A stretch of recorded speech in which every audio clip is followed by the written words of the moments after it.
another day in Phil Collins' proverbial paradise. Amen. Somehow 2 days straight I got out of going to SCOTUS, so lucky you. I was there yesterday. I thought for sure. I had this pre-discovery shoot at UMD, but I think I did too. Scrap that. I shot the SCOTUS. How's your ghost hunt stuff turn out? I think they're going well, actually. I think like all our stations use it around the world. So. Okay. That's cool. Yeah. Do a script. Who's next up? Next up.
No, absolutely not. The executive is in charge of all things. He has the final say. He did on our son's case, and it's incredible that he did it. Like I said, he could have saved our son's life based on what our son was going through. And there's as many as 50 or 60 that are even doing the same today. Literally, there's at least 16 families that we know of that he could really have released tomorrow.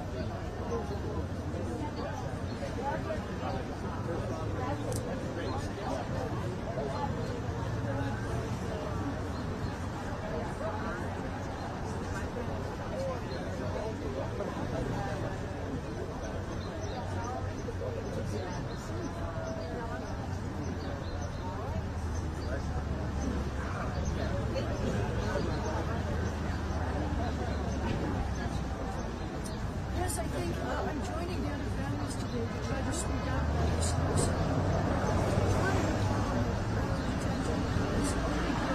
It does unfortunately take the White House and the administration to look at what tools we can use. We're almost there now in Russia. At the prison camp, actually, it took about 10 months to get and it's so incredible that we're spending almost $1,000.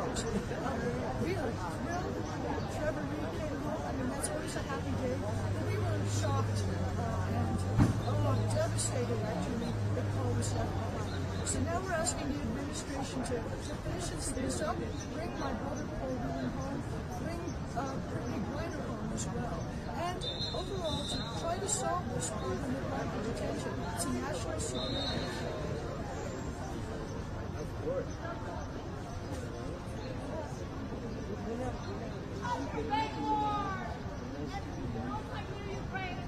You know, it's really difficult. We're not involved in the detailed negotiations. I can tell you this. My family has certainly said numerous times to all officials, bring home Paul any way you can. You know, those decisions are made at a much higher pay grade than I have. I am just a citizen coming here on behalf of the world. I don't mind how you get him home. Please, let's not leave him there any longer.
insights from the process that we've gone through. Of course, we've been talking with Elizabeth and her family for over 2 years. We got a lot of good pointers from her family, what they'd already been through. But we just told her to keep fighting. We're going to stand beside you. And again, like we've said all along, you can just speak to the president, which we're doing now, but in person, and tell him about Paul and tell him what he's gone through, how he's represented the United States of America like a Marine the whole time he's been there. And he deserves this country as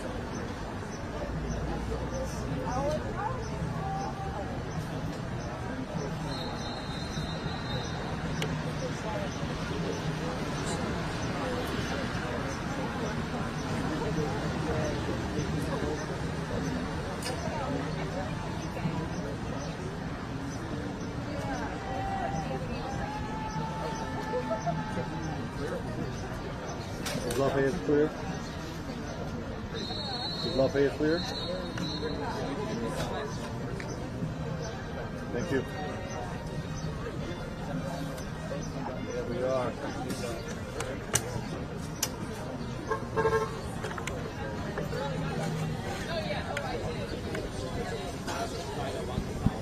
Check 1 2, check 1 2.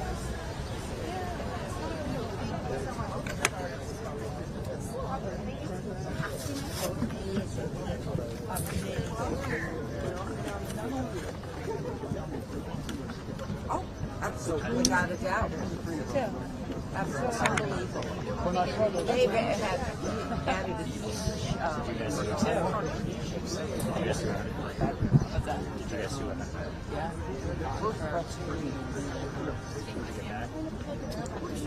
a month ago? It's been a little while, but you know. I have no concept of time anymore.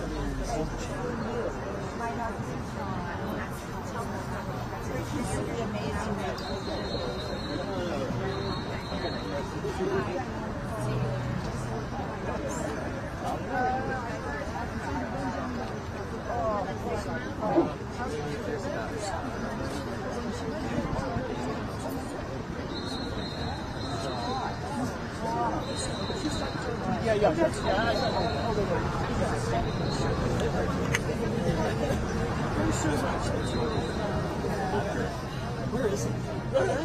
Press conference. What time is Yep. No rush. All good. Yeah. Yeah, it was like a little unclear. I'm like, Were they? just a lot of standing around. But it's all good. It's always how it goes. Yeah. Hey, Kylie. Yes. Hi. How are you? I got an idea for all your help. Flavor from Foreign Policy.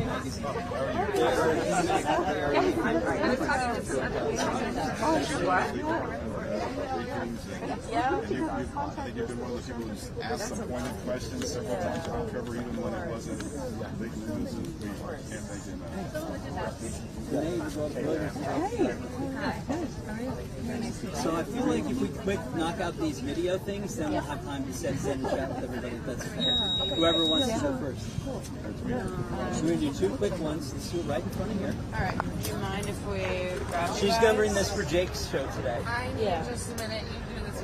Yeah. Okay, that's fine. We'll go after. Yeah, that's fine. She's a lot nicer to look Yeah, at than we're I gonna come with you. Should we get Paula too, or do you want to just do it? I don't care. Whatever works best for you. Taylor said she needs a minute. You want Elizabeth to join?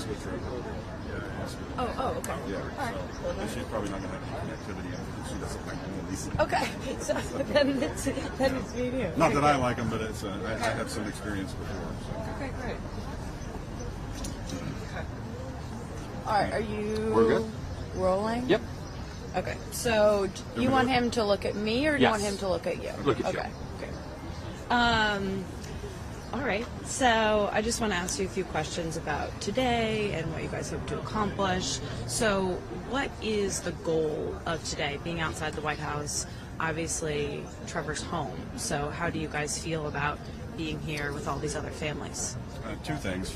First of all, we told Trevor that this had already been in the works, and I've been talking with the families who were organizing this, and And he said, obviously he can't be here. He wished he could, but he wanted us to attend in his place. And his primary concern is with Paul Whelan, because even though they've never met, they know all about each other and what they're going through. They're doing similar things, which makes their life difficult, being former American Marines and in Russian prisons. To a large extent, they're not complying with what the Russians want, which is somewhat unusual, so the Russians sometimes don't know what to do. But anyway, he has the first thing he said to us when we asked him, are you okay? When we got to see him, he said, no. He said, I'm okay physically, but he says, but I'm just worried about Paul, and I can't believe that I came home without him. So. Can you give us an update on his health and how he's doing? I know that he's obviously in the hospital getting treatment. Yeah, he's in what they call a post-isolation recovery program. So he, because he essentially was taken prisoner because he was a former Marine, the United States government has been gracious enough to provide him with this special service, and they brought in world-class, we use this over and over again, but world-class doctors from Army South. It's a team they brought in from all over, and they're just amazing. So they're working with Trevor not only with the medical, but with other health issues.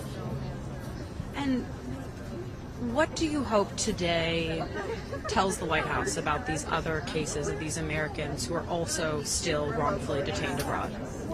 The only thing that was different about Trevor is the fact that he guarded, President Biden as his vice president and President Obama.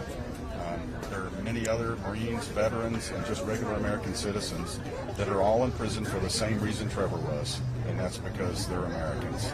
And either they were arrested specifically for that, or they were given longer than normal sentences even in their country, the countries where they're at, because they're Americans. And the president has things at his disposal that could bring them home, and we need to give over this concept of if we make deals to bring Americans home, it will cause more Americans to be taken hostage.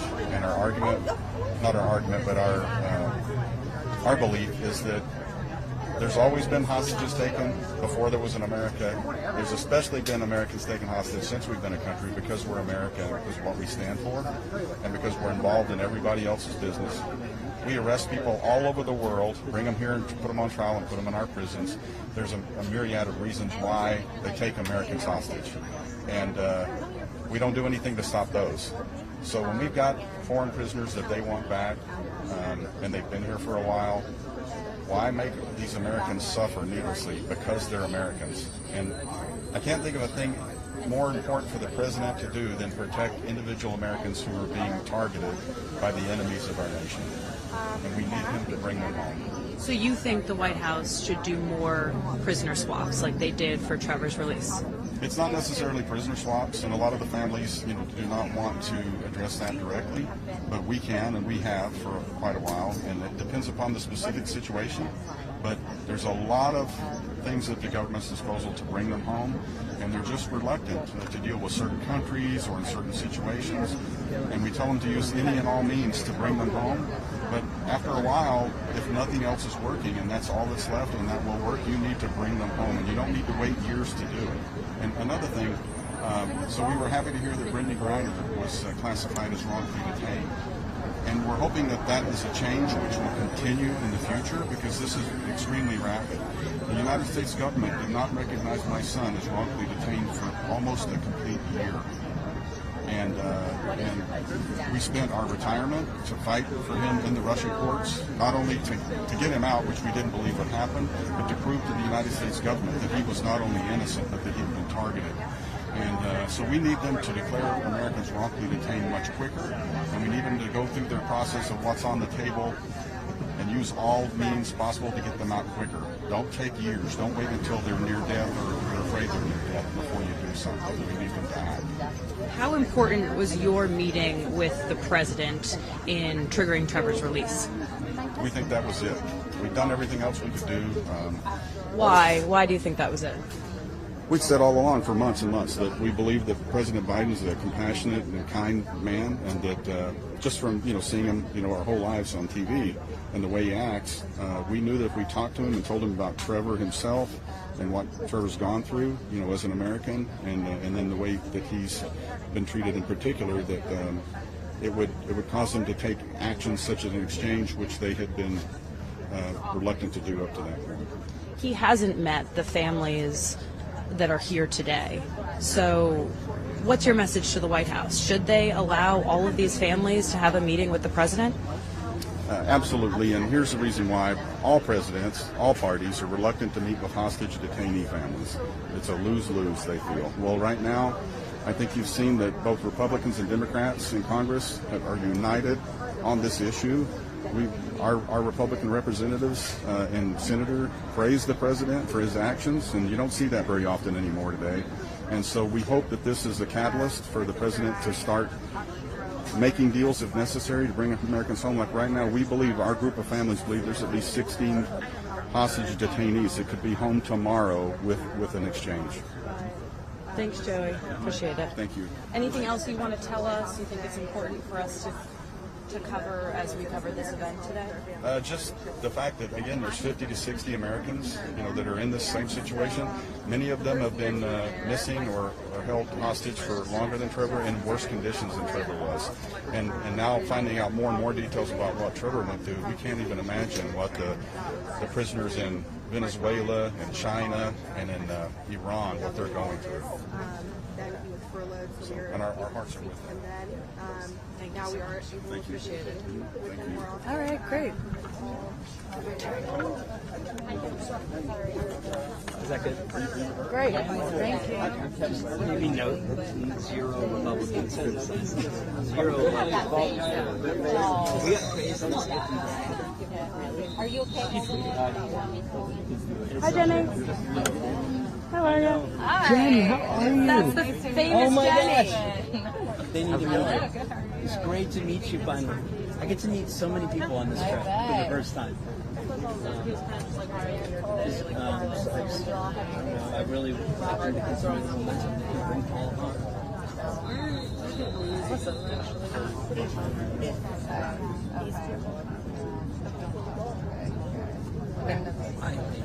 Right. As other callback, Matthew Chance has it on that from Boot Sense and Judge. That she, Shira Scheinman, but the stop and Shira Judge Scheinman is the one that ruled against stop and frisk in New York, so she's famous for that. She was the sentencing judge. She has told reporters for 10 years his sentence is one of the biggest regrets of her initial career, and she told Matthew Chance last summer that it was up to her. She would 100% let her out and trade the ball and drop. She ripped into the government in sentencing. There's transcripts. She does not see this the same way that the government does, and she was the judge. So she's in private practice. You can call her on the phone. She'll talk to anybody who wants to. So I feel like our Shakos judge hates us. So he just didn't do any favors for us. Yeah. Anyway, you guys know Patrick Reevil from ABC? No, hi. Nice to meet you. Hi, Patrick. Hi. He was in Kyiv. He was in Kyiv yesterday until his boss is sending here. Yesterday? Yes. No, 2 days ago. Oh my God. Wow. Nice to meet you. Yeah, nice to meet you. We're good friends with Connor. Oh, Yeah. really? Okay. Yeah. Okay, yeah. He's just down in Mexico. Yeah, sadly. I know. I just missed it. Yeah. Love to have seen him. I was surprised. Good for him. Yeah, very happy. Excited. Yeah, I can stay this one. Yeah. That he created. Yeah, exactly. You know?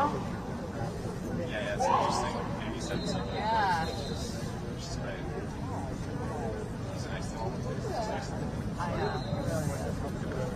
It's all last night. Yeah. Well, we got so that's good. What's that? Say anything. Good. Thank you. The stuff you've been saying, but it's the same thing, so it's good. Yeah. Yeah. We talked about like all these families.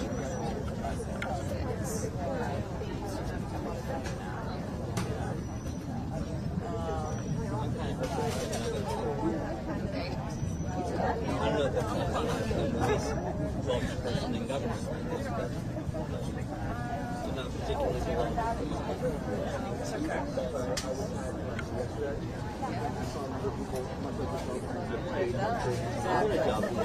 I'm not ready for that. They never interact with documents. So what's You're on the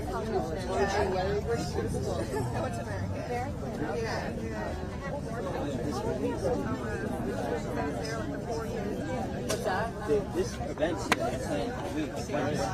We started thinking we were going to come here. There's a miracle. Here comes the miracle. So that's part of what's lit this. Might as well. Everybody's here because I'll be back. okay, cool. Hi, Jennifer Hanford. Hi, Jennifer. How are you? Hi, dear. Nice to see you.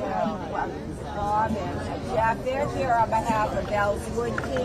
Jeff Woodkey. And Ellie and Bobby.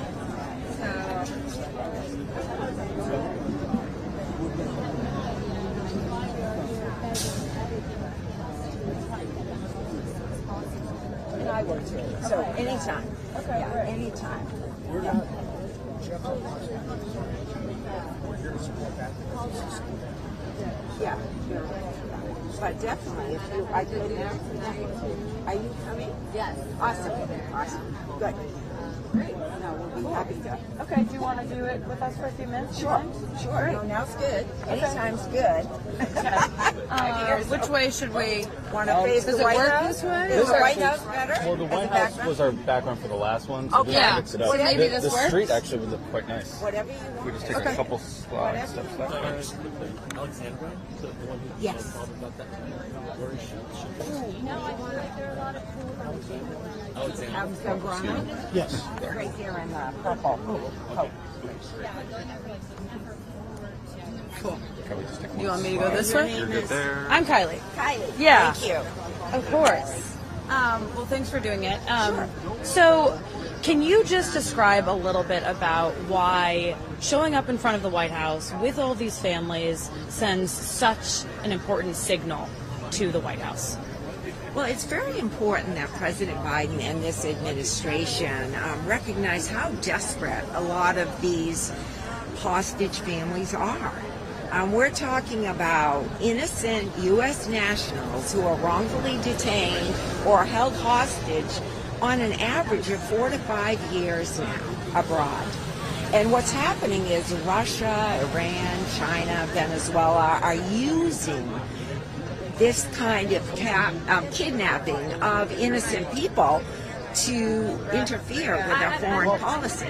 So it's truly becoming a national security issue and certainly a horrible ordeal for innocent Americans. So it's important for them to see the faces out here standing by the White House gates. Absolutely, Kylie, because we do have a wonderful hostage enterprise. We have a great special envoy for hostage affairs, fusion cell, hostage recovery group, but unless the U.S. government prioritizes their return, there are just too many obstacles. The captors give impossible demands in many cases. And it's not U.S. policy to partake in regular prisoner swaps. And I know that's something that you guys have studied a little bit about, them not doing that and the arguments for not doing it or for doing it. Can you talk a little bit about that? Sure. I think the bottom line is, as a country, we must be willing to negotiate with captors. Who knows what we can glean that a captor might be willing to trade in exchange for our citizen. You know, in some cases it might be some prisoner that we had. Other cases it might be humanitarian aid or immunizations or food, you know. So I guess what we're advocating for is for our government to prioritize their return enough that they're willing to engage, even with bad guys, even with folks that, you know, conflict hugely with our foreign policy, to find avenues to get them. And what does Trevor Reed's release demonstrate about the willingness of the Biden administration to do that? Well, it demonstrates that our president has the heart for it, for sure. He cares. but he has a lot on his plate, and truly it is hard for these families to be heard. And I have to applaud these families. They are so desperate that is why they've come together here on the eve of our Foley Freedom Awards. They'll join us tonight also, but this is all their thing. Bring our families home. That's how desperate they are to be heard. And we desperately need the president to prioritize their return. Do you think he is prioritizing it right now? I think he's beginning to understand the urgency of the issue. I think in the past, administrations have felt, well, the hostage enterprise will take care of the problem. But they cannot act on strategies. Only the administration can choose to enact a strategy they tee up for them. I mean, the buck stops with the president. We desperately need him to bring our innocent people home. Anything else you want to do? No, that was perfect. Thank you, Diane. Really Thank you. I Appreciate it. appreciate you. Thank you for being here. Cool. How are you? Hey guys, are you Murad Tabaz's family? Yes. Oh, great. Awesome. I'm Kylie. Nice to meet you. Nice to meet you. You're a very thoughtful guy. Hi, I'm Kylie. Nice to meet you. We're both with CNN. So, yeah. Remind me a little bit about when he was taken. January 2017. And travel ban, I mean 18, sorry. And travel ban as of We certainly have an album. And this was here, right? Connecticut. And our sisters, tell me how you were doing. This is got one of our fellows, Tyler. You can tell I usually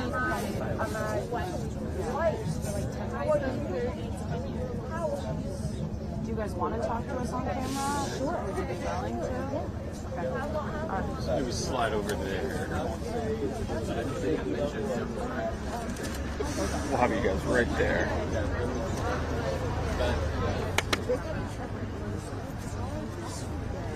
Perfect. So let's just have you guys say your full names, and if you could just spell them for me, just because I've never met you guys, I just want to make sure I have it right. Taymor, T-E-Y-M-O-O-R, Boss, T-H-B-E-C. How old are you? 28. Tara Tabaz, T-A-R-A-T-A-H-B-A-Z, and I'm 33. So your father's been detained since 2018. What have the last few years been like for you guys? Can you describe some of the emotional journey that you've been through? It has definitely been surreal, a very unfortunate and unique situation to be in, but it has been hard to process. It's crazy in the sense that it is 4.5 years, but at the same time, I couldn't tell you what I've done the last 4.5 years, because each day you're just trying to get to the end of the week and hope that there's news, hope you're going to get that phone call that they're coming home. But it's been a very interesting journey. Hey, what about you? I would say the same thing. There's been a lot of highs and lows, and we've gotten what felt to be close several times. And then it's kind of like the carpet's pulled out from under your feet and you're starting all over again. What does that mean that you felt like a few times he was coming home, like that this was close? Well, he's a U.S.-UK dual national. So the UK actually had arranged for they got to their wrongfully detained citizens back, and my father was left behind.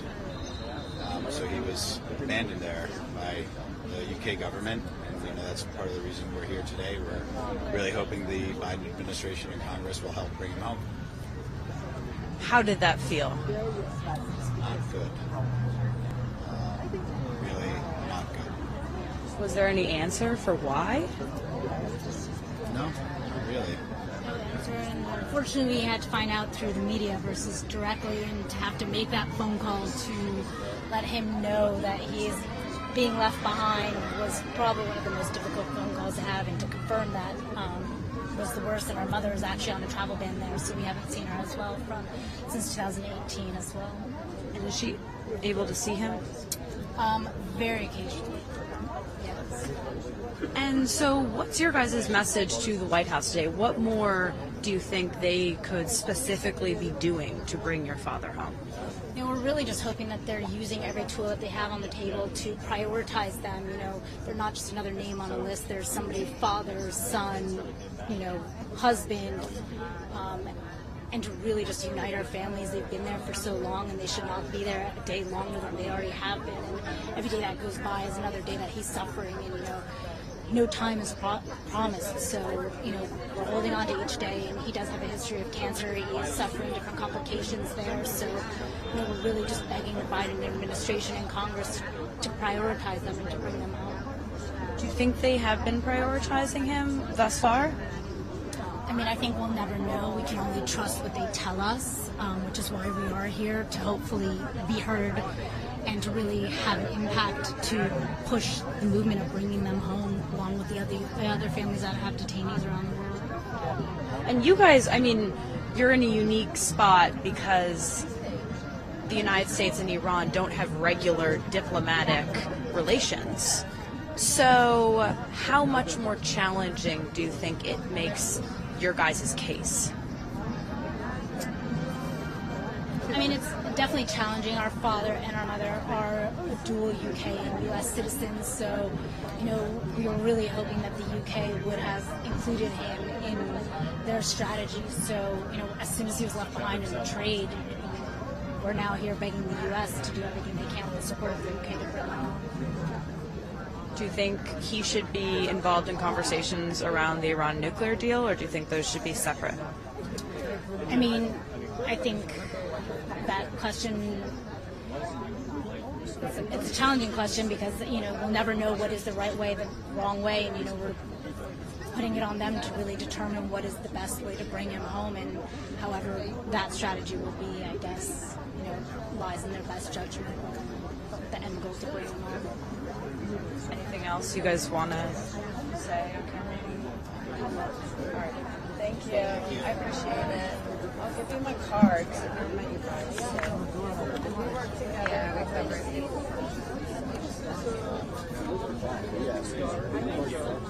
I'm so sorry, guys.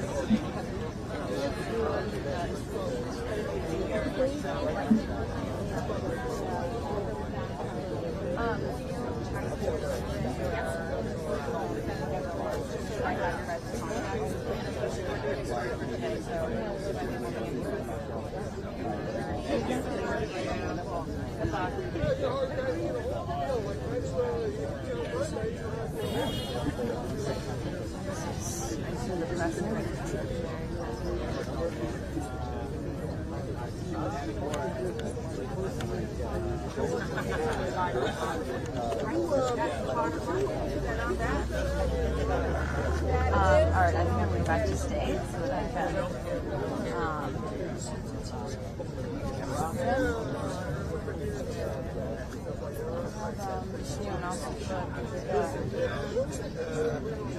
They came out and talked about how Iran had all these civil rights abuses, and I was like, oh, you're talking about this evidence like you're both liars.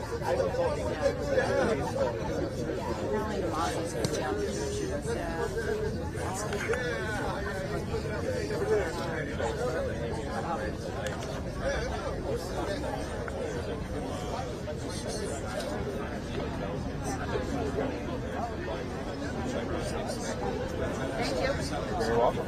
You can go to the press conference.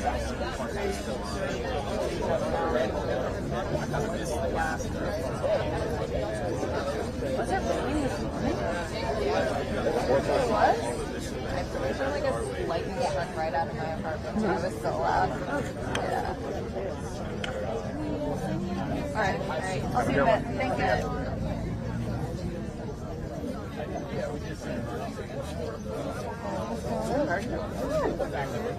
Stateside for any decent bit, or you just been going that thing around? I had like 2.5 weeks. Okay, all right. That's Good for you.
Shot on the red carpet.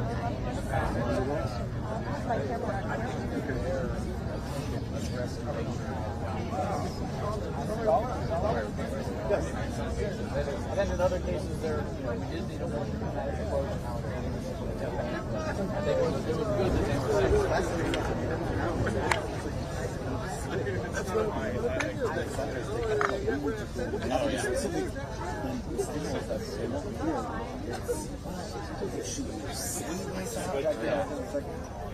You don't have to say it, but other families have the right to say it. It's only not being collected, they take it out. Yeah. But it's funny, it's almost true. They're more cautious now, a little bit. well, and they were kind of that way in the beginning too. When this all first happened, so we had to kind of manage every decision for Ross and his family. Yeah, trying to call them down. And figuring out, like, do we go to the press? Talk to the government, whatever.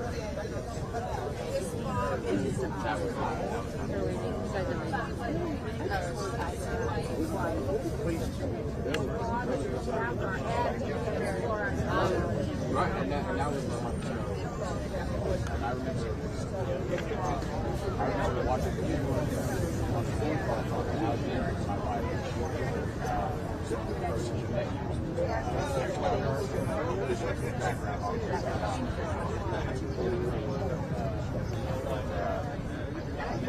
And that was, I remember after that call, we heard all this great information from you that they've actually done something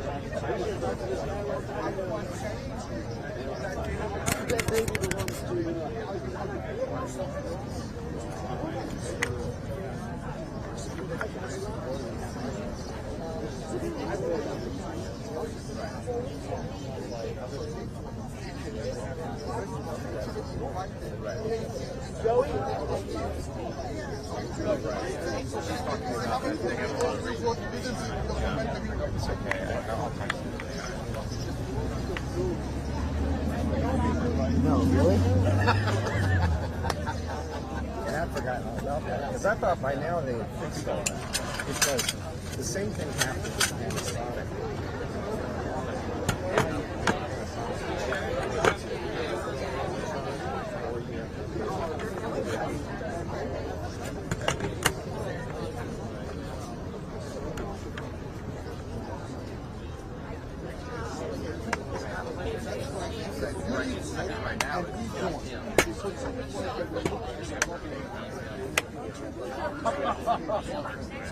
Of course.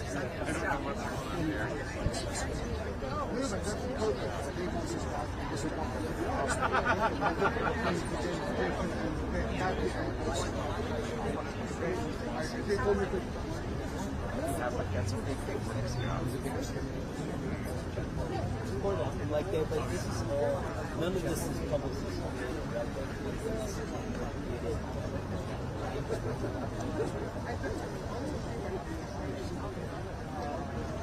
They really put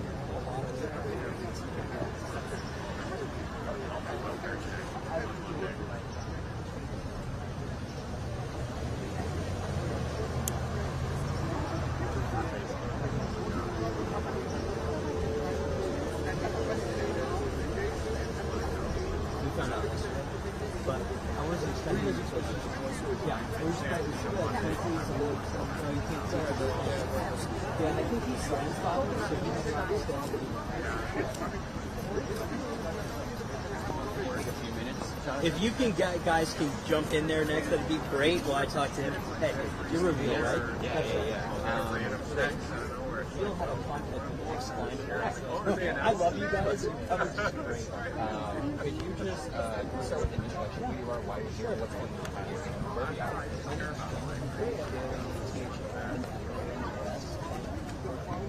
I just the general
Yes.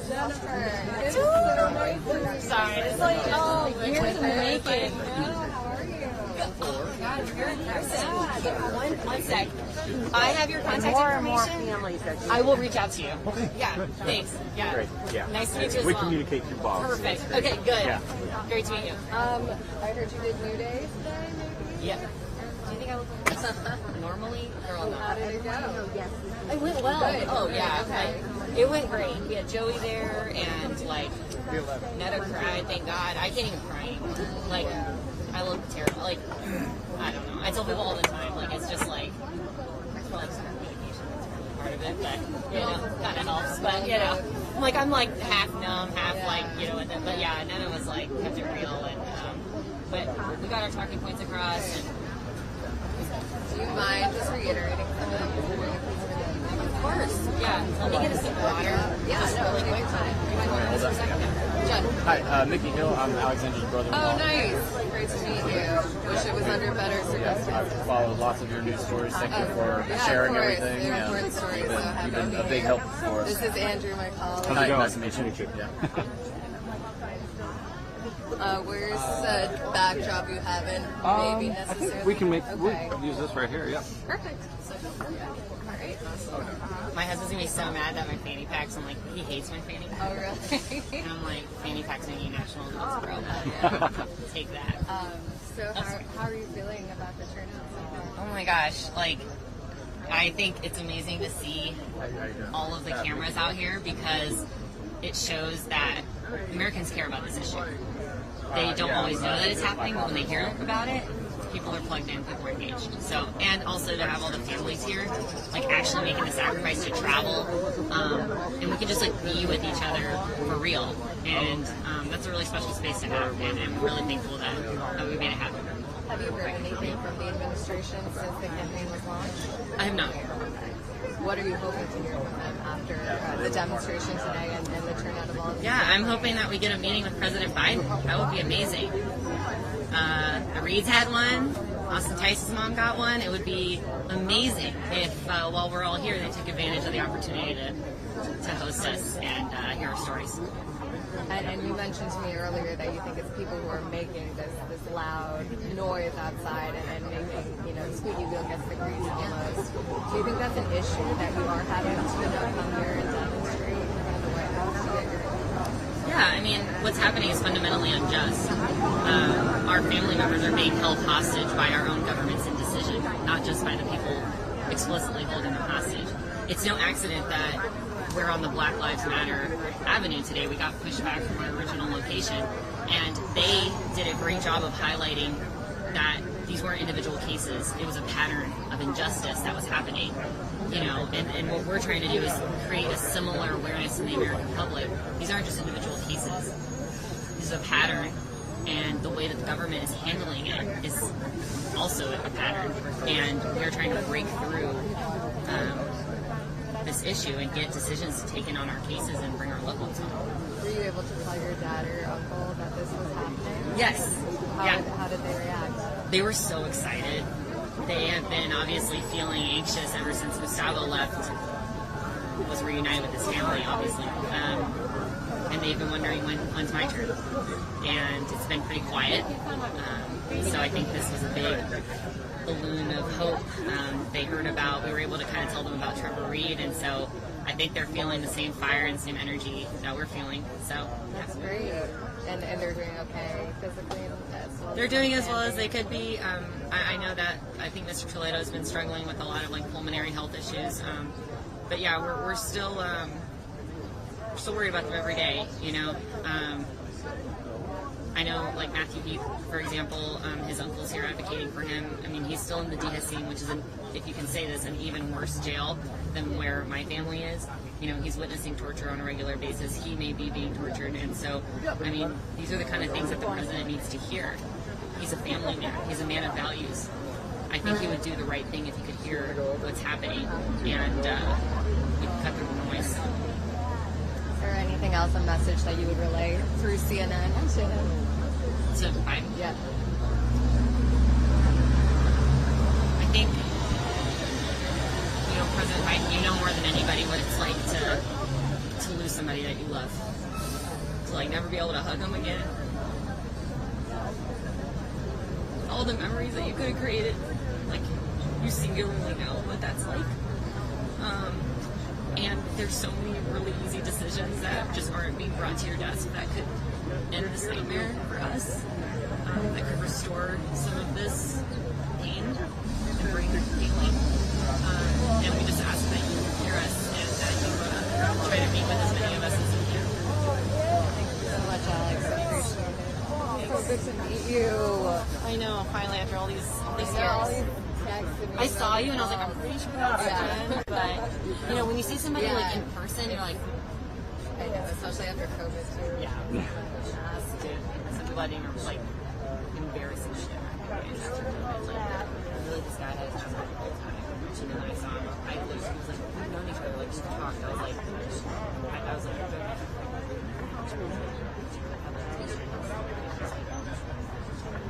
Mickey Hill, my I never listened to that down. Yeah, we're in the same meeting. Anyone else, or you guys, like, yeah, definitely. Yeah. Whatever. The Tabaz families. Murad Tabaz. Okay.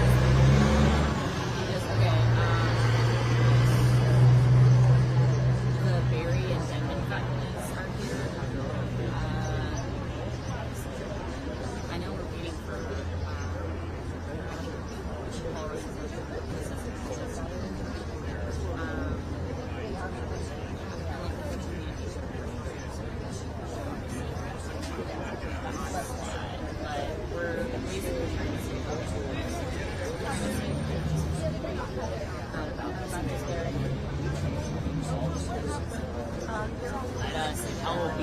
you don't have to. It's like, listen, like, get the playbook, throw it out the window, call Mickey Bergman. Like, that's that. They're trying to handle it.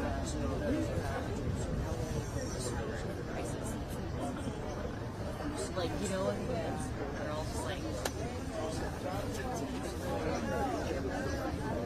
yeah, that's the hope, is just be like, hey.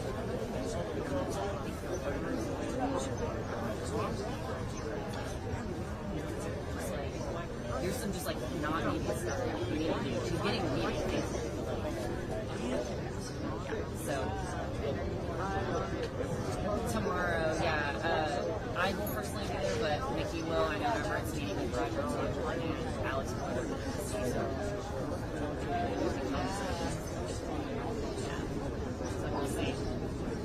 It's like, obviously, I love that. Yeah. I mean, I feel like I'm just meeting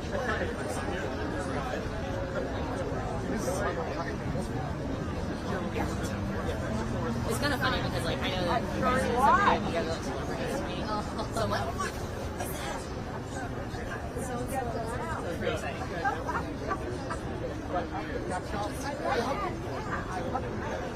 See, this is what I'm talking about. Jason is my boy. And my boy was spitting straight fire on his opinion post. Like, copy and paste that. Anyway, your article was great. I was on TV to talk about it. I didn't know. Yeah, probably like a couple hours later. If you get a link, let me know. I'll like tweet it. Yeah, because your article is so funny. Like when it came out, for some reason like it didn't like it. Yes, you're gonna publish it. Like, and I was like, man, I was a little spicy. I was like, oh, I like it. It was good. Got your message Yeah, yeah, like it was good. Well, I'm gonna go meet Jason. Yeah, if you don't mind. I'll see you on the set. Thank you.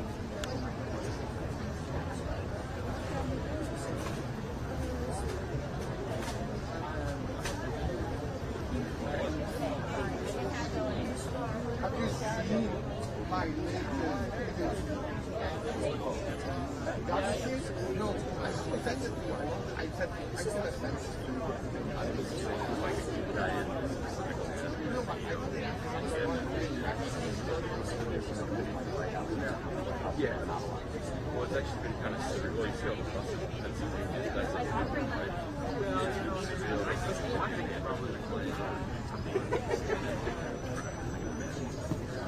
Whether or not it's actually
So are you shooting right now? No, you're good.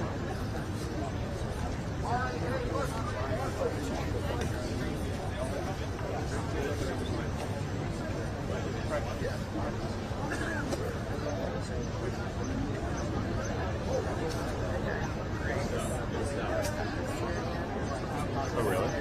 Wow. The organization is great.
No, I did like a little European stint for a couple weeks. I guess now a couple weeks ago. And I guess just waiting for the rotation to circle back. I did Slovakia, Bulgaria, Poland for like 12 hours, and a lot of Brussels, which was nice, but like over a week in Brussels, you're like, okay, I'm not gonna fucking over Brussels. Yeah. That they almost got rid of. Yeah, Poor James had like scrambled to get it back. When I was there in January, they were like Is that way? Okay. Alex, can I have 5 minutes? Is that okay? Okay, cool.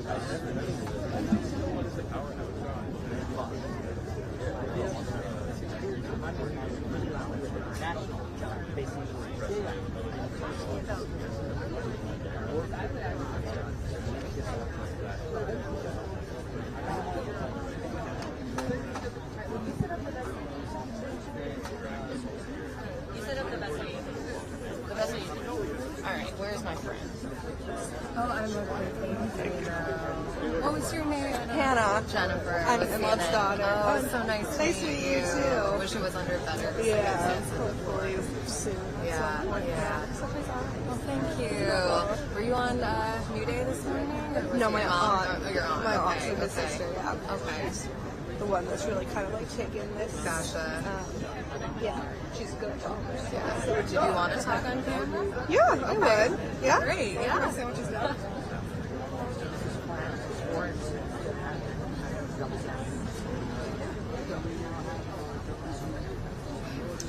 Where should this is Hi, how are you?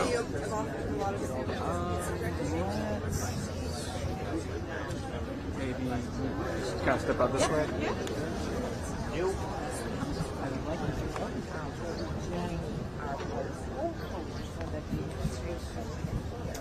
Have you up there? Jenny, I'll have you on that side. Yeah.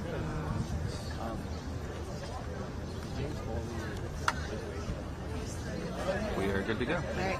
Can I just have you spell your first and last name? to Sure, start? it's Hannah, Hannah, and also Shargi, Shargi.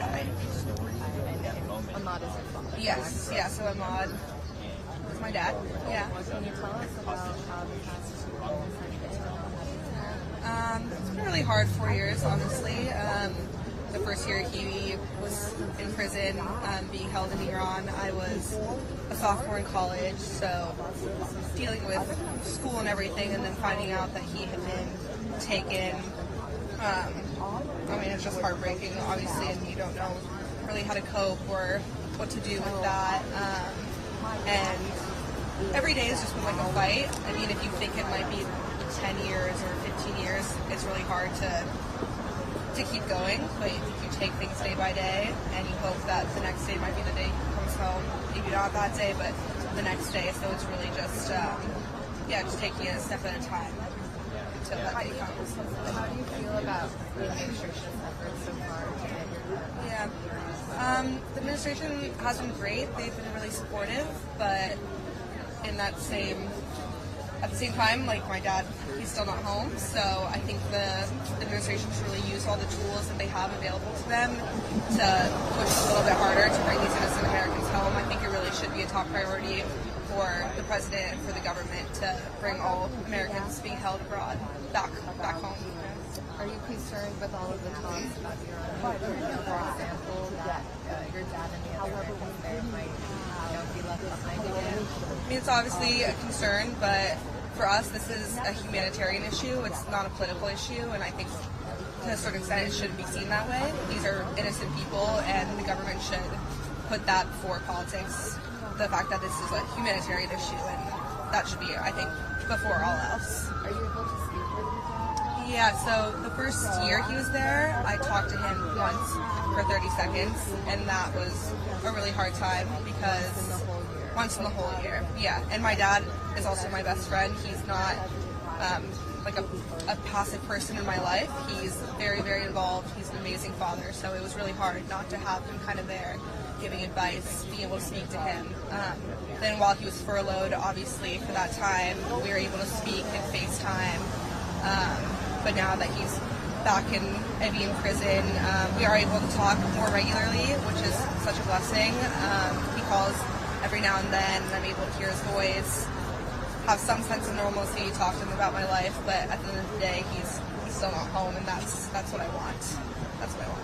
Were you able to tell him about the gathering here today? Yeah, he knows, and I think it really gives all the hostage families hope, and it gives him so much hope knowing that all these people are out here supporting him, supporting the rest of them, and people really are making the effort to bring them home, and that they're not forgotten. I think that's really important for hostages to know that their story still matters, and that we care, and the government cares, and hopefully things will be looking into. And I know you all are trying to get a meeting with the president, but if you could relay a message to him through CNN, what would you tell him? I would just plead with him, please do what you can to bring my dad home, to bring the rest of the hostages home. I know there must be something more that could be done. I'd really just ask that this be a priority. Think of yourself in the situation I'm in. Like, I'm 24. I know Biden also has children. Just think about your kids at the same time in their lives. Like, they need their dad, and I need my dad as well. So, yeah. Anything else, Hannah, that you want to say? That's it. Thank you you so much. Let me give you my card. I know you've actually been in touch with me. I don't think so. Thank you so Thank much. you so We much. appreciate it. Thank you. Thank you. So we're going to do a TV piece and I'll play it. Awesome. Thank you. Thanks for getting your story out there. I appreciate it. Thank you. Thank you so much. Thank you.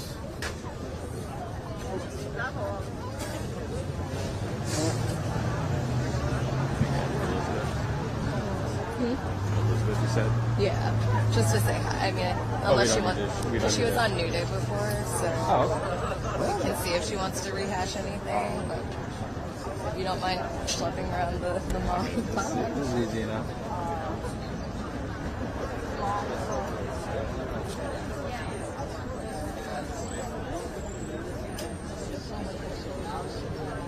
So hard.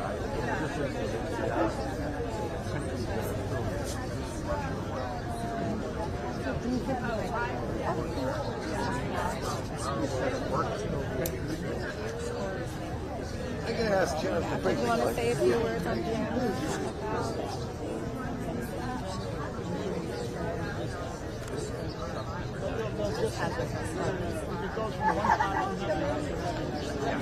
Okay, yeah. No rush, no rush.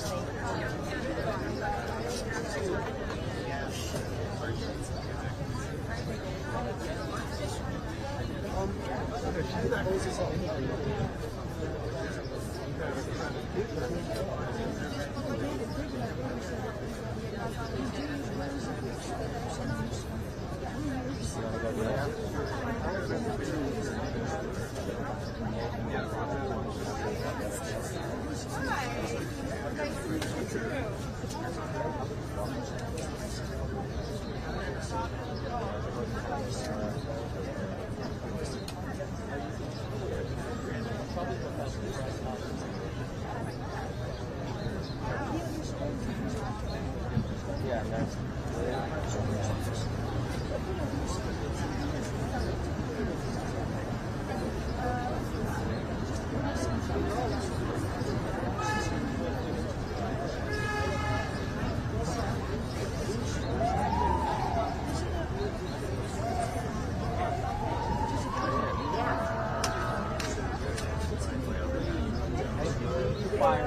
you.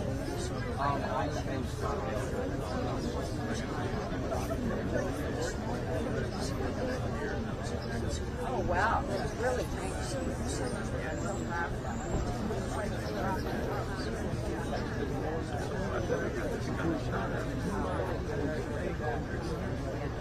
I'm hoping they'll do a little mini press conference.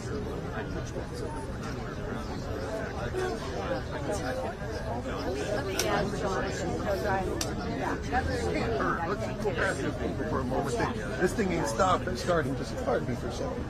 This thing isn't starting for a short. Hi, how are you? Good.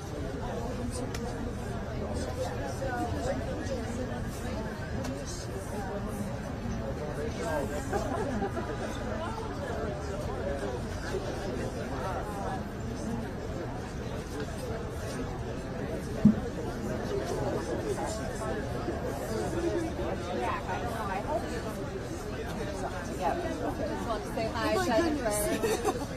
thought I saw you. Yeah. We're just. I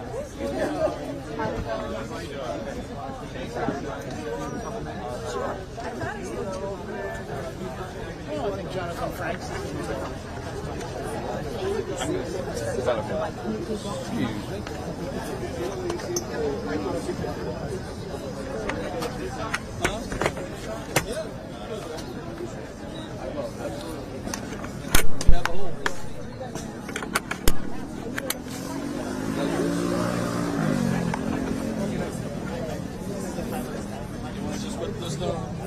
Just a hand like here or what?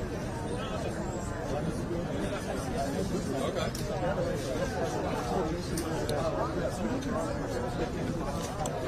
Okay, you got it? All right. Okay, everybody's good? Yep, Tony? Everybody? All right, viva la revolución cubana.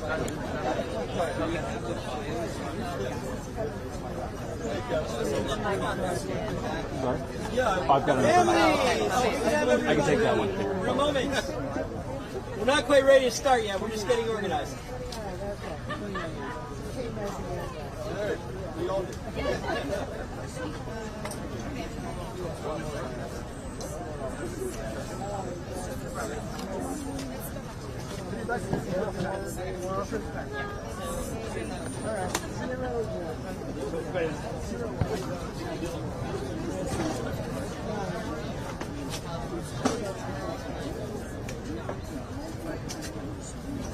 Okay, so Joey.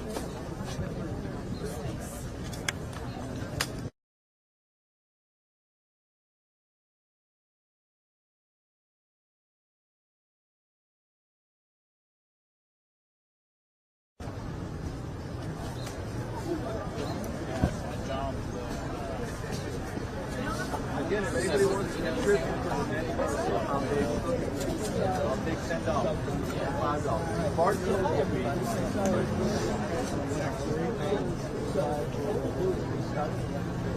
Absolutely. I have one. Absolutely. I have my account based for it. Hey, bro. What's going on? Yeah. I did it for you, Scritch. I appreciate it. Yeah. You gotta contribute though, $5. $5? Put it on your next one. Yeah, well, you know, I was thinking about it.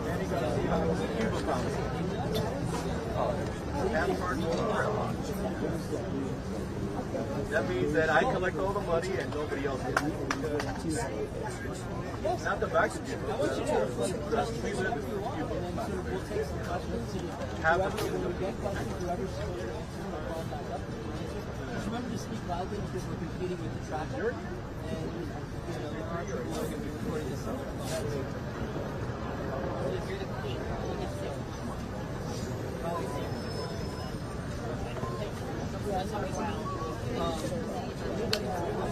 Oh, it's fun. My dog was freaking out. I think it was just afterwards, they kind of got crazy.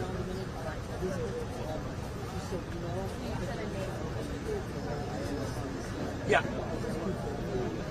But afterwards, I have to make sure everybody So I was not.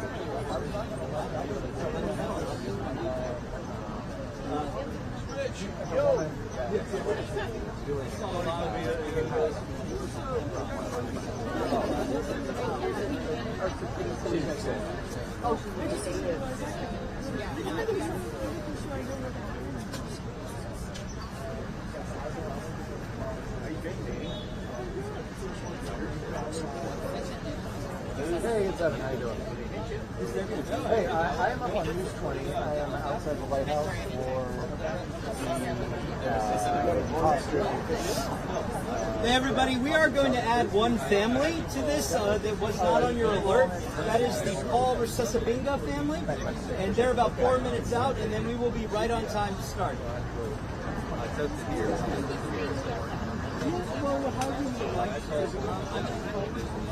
Oh, I got it.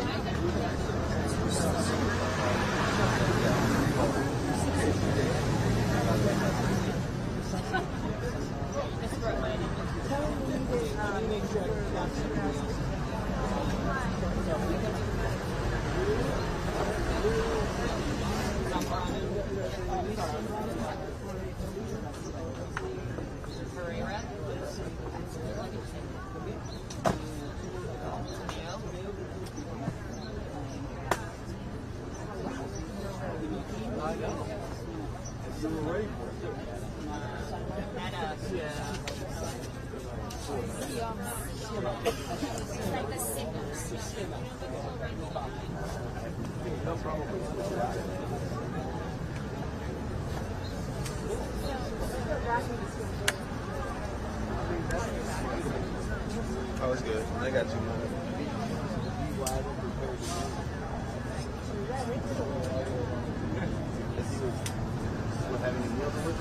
No, I think we're contemplating what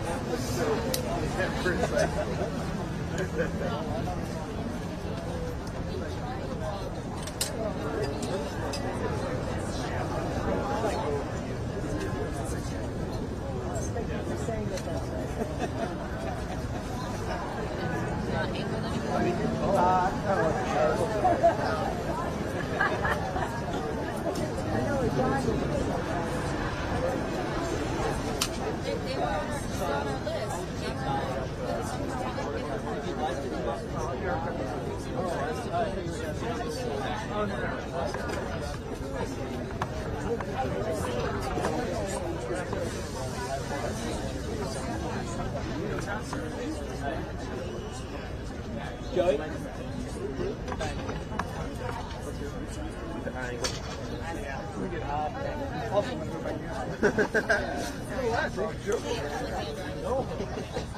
My middle name is Earl.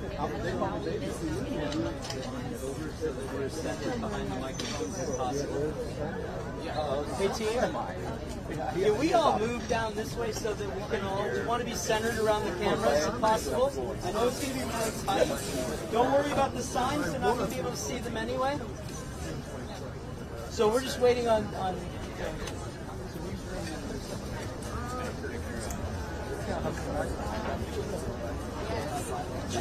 Okay. Is that you with the ring? Oh, yeah.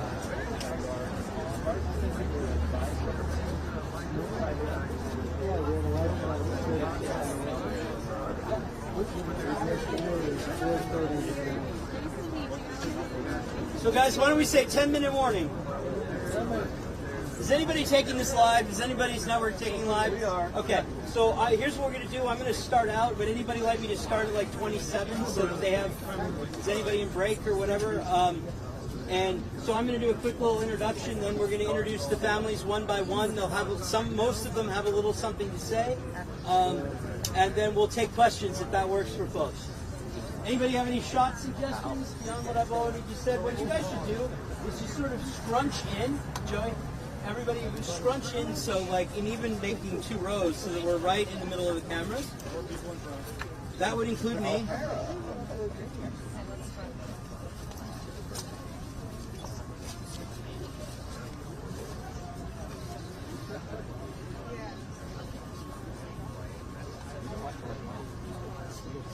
Just so everybody knows, I would really appreciate it if everybody could hang around. I know everybody is interested in hearing from the Reeds and the Whelans, but we've got a lot of stories here that you haven't heard yet, and I think are worth telling. So we're just waiting on one thing. Welcome to the Sasabingo family. Did I say that right? Sasabingo. I'm sorry, this is going to get me all day. We had lunch yesterday. So you want to try Paul? Paul, first name. That helps.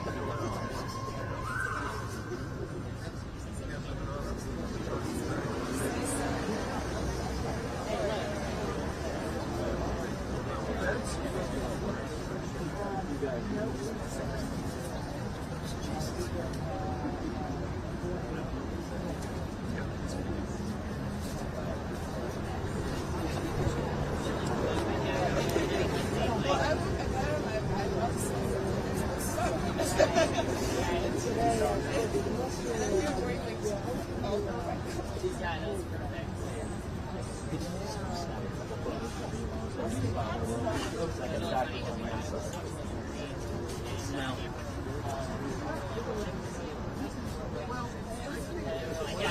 All of us are wearing white shirts.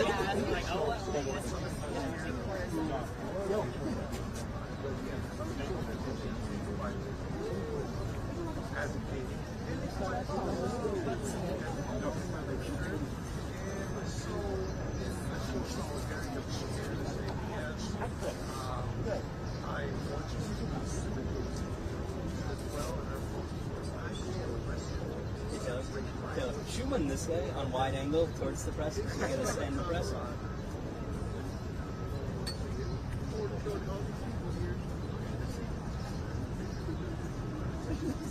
I mean, are people ready to start? Or is that, am I going to screw your network stuff by starting early?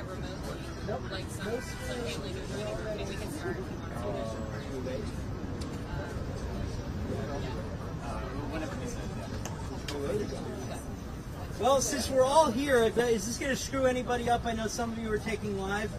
We're going to go ahead and get started here. My name is Jonathan Franks. I am here in my personal capacity today. I was the general consultant on Trevor Reed's campaign, obviously his home.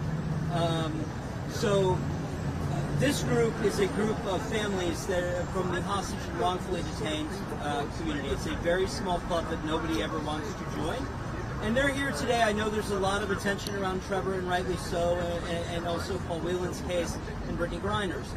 But there's some other families here who the media may not have had as much exposure to that have great stories to tell. And we are calling this, as you can tell from the sign, which is behind us here somewhere, the Bring Our Families Home campaign. Sorry, it's been a very long week and I haven't slept.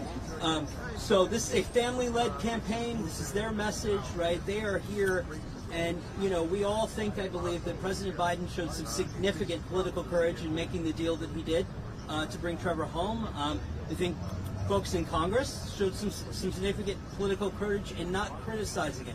So today we're here to ask this White House and this administration to build on the success that they've had. All of these people behind me, right, have loved ones sitting, rotting in foreign jails that could be brought home. And we're here to call for the administration to use the full set of tools in the toolbox, and realizing that one of our priorities is Americans, right? It should be a matter of national pride that we bring our people home, no matter what they've allegedly done, no matter where they are, no matter how complicated the politics. And just remind everybody before we started, you know, months ago, I think a lot of you probably would have told us that agreed with the statement that prisoner trades are too politically toxic to engage in. And I think we've proven that that is not the case here with Trevor's release, and very proud of that. And so, without further ado, I want to sort of go through the families individually here. I'm going to introduce them one by one, and they will come up here and tell you a little about their loved one and what they're comfortable saying about their case, and including what resolution, you know, might be possible. So I want to start out just by asking Joey Reed, Trevor's dad, and maybe Taylor here will to step up too. This is Joey and Taylor Reed. Joey's Trevor Reed's dad, as you all know. Taylor is his sister, so please take it away. Thank you. I'm Joey Reed. This is Taylor Reed. We're Trevor Reed's family. Our wife couldn't be here today because she's with Trevor. He's recovering at Fort Sam Houston with Army experts, world-class experts from a post-isolation reintegration program, and we're so thankful for that process that he's going through. He wanted to be here today. He's extremely upset about Paul Whelan, being a fellow Marine, being left behind. And we weren't going to come. We've been planning with the other families to attend, and then we decided we weren't going to come. But my son said we needed to be here. So enough about Trevor, because today is about everyone else. And you, the media, are the crucial factor in bringing Americans home. Without you, you know, it would have never arisen to where we were able to meet high-level members of the government and with the president. We always knew that if we met this president, and that he would do the right thing. We know that he wants to do the right thing for all these families, and you can make it happen in the media. Our Americans, sometimes the foreign countries want to trade for them. They have someone that they have here that they want to get back. In our case, there were Russians that have been here for over a decade that are of no danger to the American public. And we gave several reasons why they should make a trade. Our son was in horrible, squalid third world conditions in Russia, which is typical there, and versus the prisoners they want back, they're living in a comfortable minimum security prison with cable TV and air conditioning and good food, and talk to their family in their native language on a regular basis. And all these families behind us are largely deprived of any of those things by these third world adversaries. So we need our president and the government to bring all of them back, and do not wait so long to do it.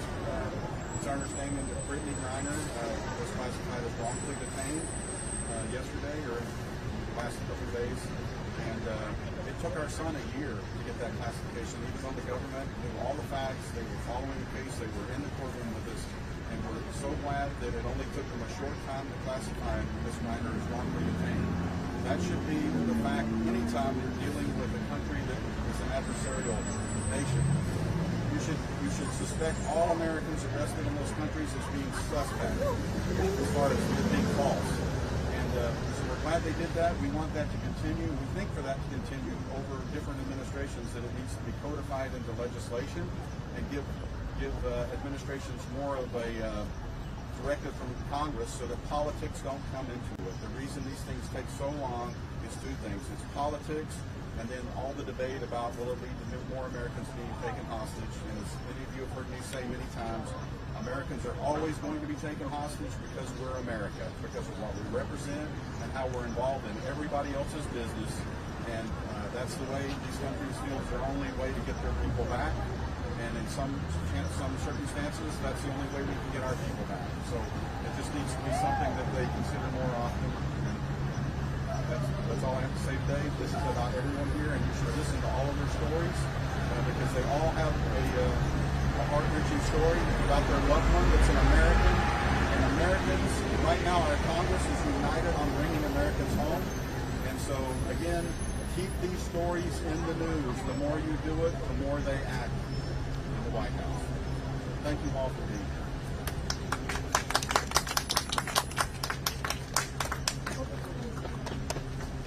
And again, I know I forgot to mention it this group is in 100% solidarity with Brittany Griner, and double down on what Joey said. The fact that she's been designated right now shows tremendous progress and an act of courage by the administration that should be commended by all. And we are in complete solidarity with her, and we welcome her wife into this club of these people standing behind you. I'm one of the few civilians that have gotten to have some insight into this club that nobody wants to join. So without further ado, I'd like to ask Elizabeth Whelan, who is the sister of Paul Whelan, still sort of left behind in Russia, to step up. Hello everyone, I'm Elizabeth Whelan, and that's Elizabeth with a Z, W-H-E-L-A-N. There's my brother Paul. Now, we're here, as everyone has just said, for the group at large. I have a few words to share, a little bit about Paul, but mostly to support what's going on here. I hope you don't mind me reading from notes, but this is a situation that families find themselves in. We have to adapt ourselves to things like talking to media, and I hope you don't mind my notes to help you through that. So, Paul Whelan has now been held for 1,224 days. That's about 3 years and 4 months. Now you hear families talk about the number of days that our loved ones have been held, because it is a way for us to explain how long we have also been going through this horrible ordeal. It's like entering a labyrinth where you have no idea how to get out, you don't know where your loved one is, you don't know who is going to help you or hurt you along the way. But we need our governments to help us get our loved ones home. This is not something that families can do themselves. We cannot go and talk to these foreign governments and get our loved ones back. So I'm here today to stand with the families. We're representing dozens of families, Americans, who are wrongfully detained overseas. And wrongfully detained is not a random phrase. It doesn't just mean that there's some potential reason that they might be innocent. All of these families, their loved ones, have met some criteria with the Robert Levinson Act that has enabled the government to start acting on their behalf. we're asking for that action to happen an awful lot sooner than it is at the moment. These people have been jailed for crimes they didn't commit, and until the governments come to some sort of agreement, we can't get them home. So this is not a new problem. About 3,780 years ago, the Babylonian king Hammurabi wrote to his representative in the city of Warsaw, asking and authorizing a payment of silver to obtain the release of a citizen. So nowadays, wrongful detention is not solved by temple silver, but by humanitarian exchanges of incarcerated foreign nationals, by sanctions relief, and other tools. My point is, this is not a new problem, so we definitely need to find out how not to reinvent the wheel, how to get the White House engaged with every one of these cases, because it's a growing problem. We now have 30% more Americans wrongfully detained than when poll was taken in 2018. That's more than 55 people in 18 different countries, and those are the ones we know of publicly. Paul has been held first in the notorious Laporteville prison. He's now in a labor camp doing forced labor, and we have seen more and more families in the position we are, making a pilgrimage here to D.C., begging for the kindness of strangers. None of us have done this before. We have had to collectively organize in order to make our individual, small voices heard. We're just regular people. Harrison Lee, whose father, Kai Lee, has been held in China since, I think it's 2018, I'm not sure of that date. 6 years ago. He calls us involuntary advocates. None of us want to be here.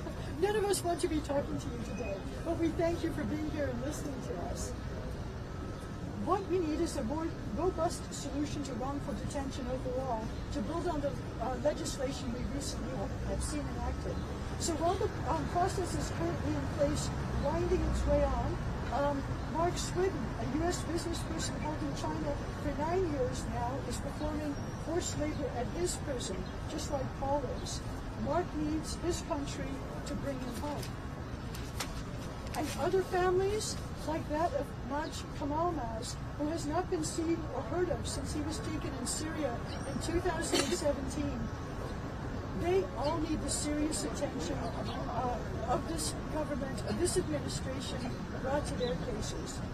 Like these families and their loved ones who are victims of wrongful detention, the Whelans need the White House to act to bring my brother home.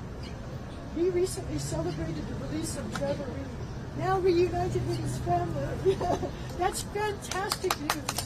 Everybody is thrilled to hear this. But everyone else, every one of us is waiting, stuck in the labyrinth still, for that same moment, for that one door to open and our loved one to walk through.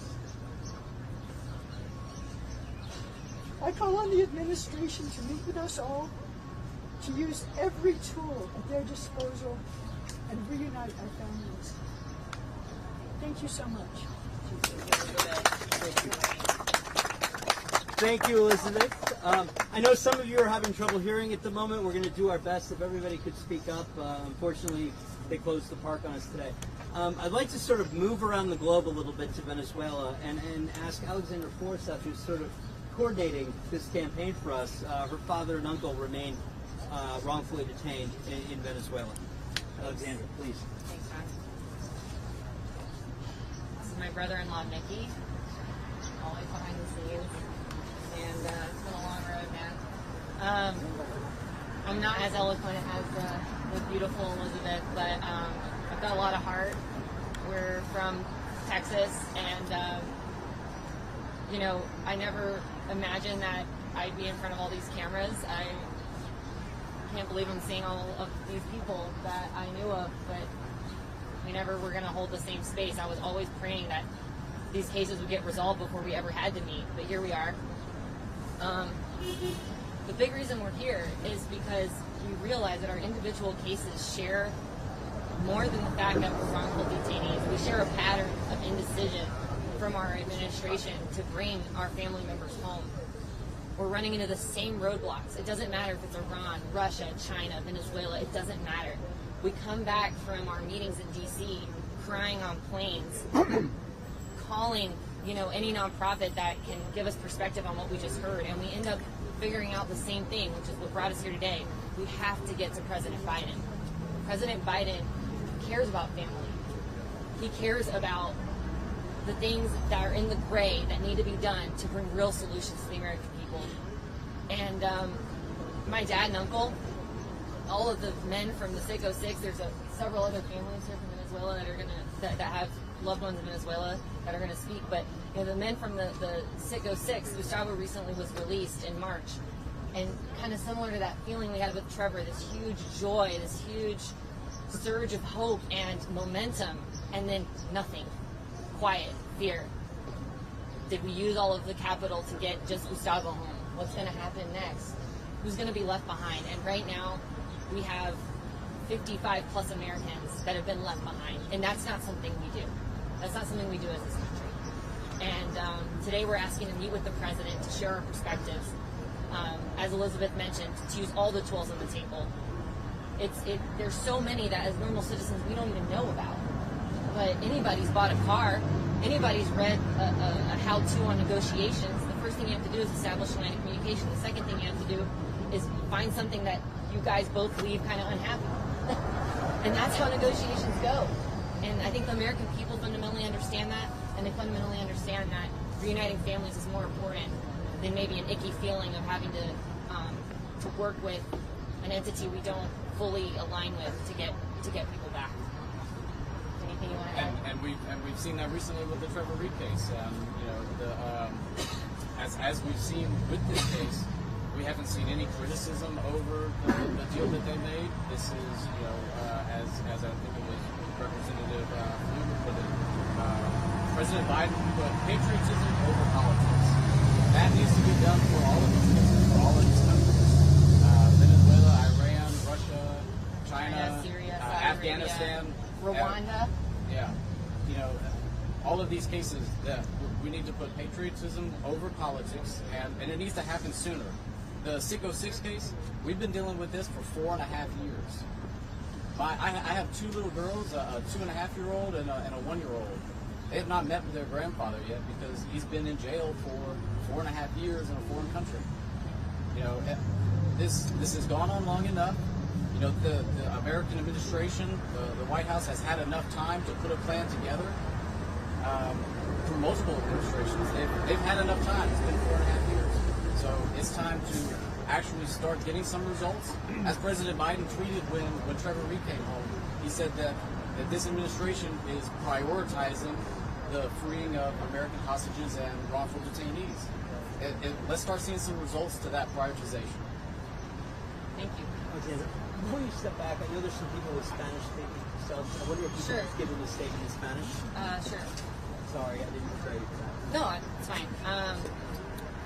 Hola, soy Alexandra Zambrano Forsyth. Mi papá Lirio Zambrano y mi tío José Luis Zambrano son parte del grupo que llaman el 606. Y estoy representando aquí varias familias. Hay más familias americanas que tienen detenidos en Venezuela que están atrás de mí, pero también de todo el mundo.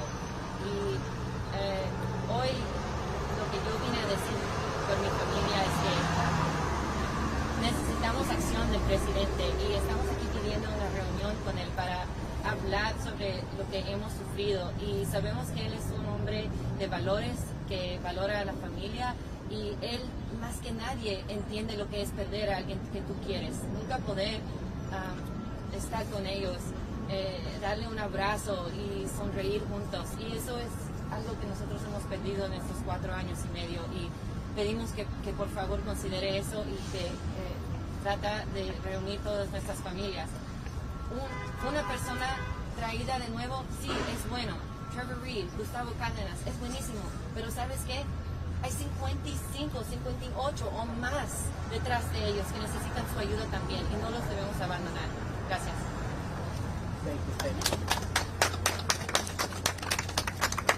So, I'd like to jump around the globe again to Iran. I would like to ask Neda Shargi to step up to speak about her brother, Ahmad Shargi. Hi, Hi everyone, thank you so much for being here. I'm Netta Shargi, Emma's sister. Our family is here. This is Ariana, Emma's eldest, Anna, Emma's youngest, the lovely Tamara, Emma's love of his life. Before we start, if Trevor is watching this, I have to say we're so grateful to you for being strong enough to come home, and having your parents with us here means the world to us. And Trevor, it's because of you that we have hope that this can happen. So thank you. Can't wait to meet you. My brother was first detained in Iran April 2018, and he is currently still there in Evin prison, and we are fighting for him as a family to remain. I have to say, I feel like I've met with President Biden and Secretary Blinken because I dream at night about being in meetings with them. You know, the number of times that we call each other and talk about the dreams we've had about with Emma, sitting with the president and trying to come up with solutions to bring him home is actually uncanny. And we really want this not to be a dream anymore. It's so important that we meet with the president because we know that he has experienced sadness and loss in his life. And I think it would mean a lot to us to be able to share our sadness with him. And we know he's committed to bringing our Americans home. I love patriotism before politics. I mean, that just rings in our ear constantly. This is about Americans protecting Americans. This is about Americans making the sacrifices that we need to bring our Americans home. We have proof through Trevor's case that it can be done. So whatever tools that the administration can use to bring our loved ones home, we know that they can do it. We know that they can succeed. And we know what it means to the nation to have one of our own come home. I mean, I'm sure all of you remember what it was like when we heard the news that Trevor was home. And, you know, frankly, the Brits just got 2 of their hostages home. We know what it was like for them. It can happen, and we do need your help to advocate for us. And, you know, there's 2 parts to this story. One is the feelings and the empathy that we need, and your support and your kindness, but we also need the action and the encouragement for the White House to please help us.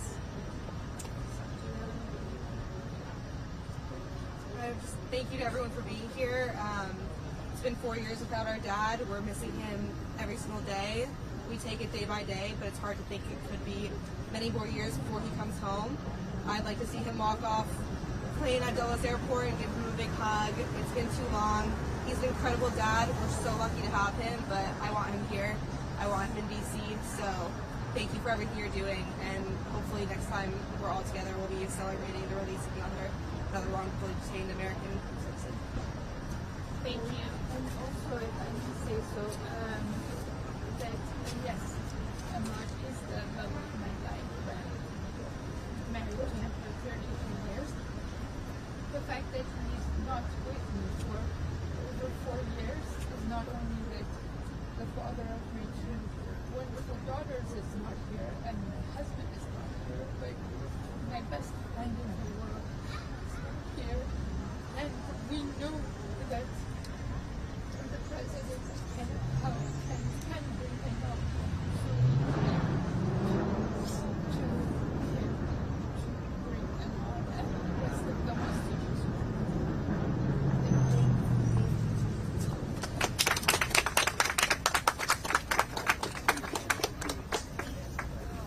So I'm going to stop bouncing around the world and stick with Iran right now.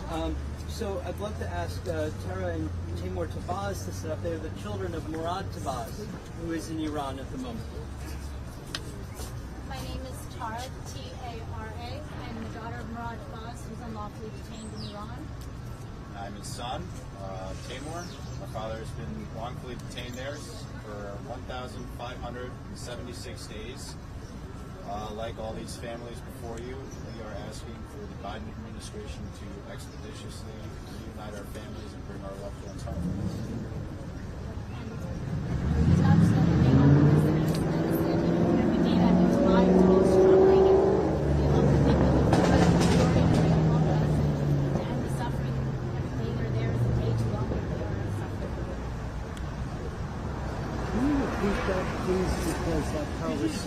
Is that backfiring car? I think it sounded out. I was just saying, piggybacking off of what Netta said, for every extra day that they are there and suffering, we're also suffering here, and we really are hoping the Biden administration prioritize them. And to us, they are our lifeline. They are everything to us. So, you know, they are just not another name on the list. They're our family members. They're our father. They're our husband. They're a grandfather, an uncle, and really count on them to push forward to prioritize bringing home.